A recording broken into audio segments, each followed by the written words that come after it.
Voilà, de nombreuses questions se posent ce soir sur l'assaillant. Oui, un Syrien qui est en ce moment en garde à vue au commissariat d'Annecy. On sait maintenant qu'il n'était ni sous l'emprise de stupéfiants, ni sous l'emprise d'alcool.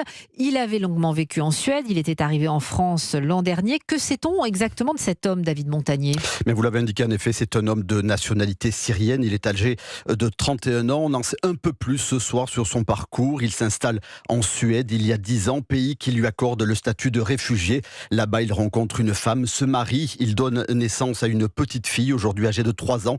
Mais il divorce l'année dernière. L'homme arrive alors en France où il fait une nouvelle demande d'asile le 28 novembre dernier. Demande irrecevable puisqu'il avait déjà le statut de réfugié par la Suède.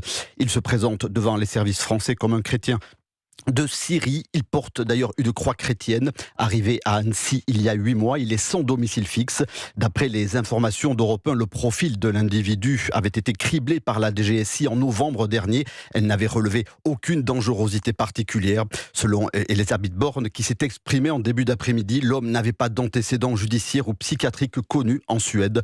Pour son ex-femme qui a pu être contactée en Suède, son arrivée en France serait liée au fait qu'il n'aurait pas réussi à obtenir la nationalité suédoise. David Montagnier, un homme qui, rappelons-le, au moment où il poignardait ses enfants, a crié au nom de Jésus-Christ.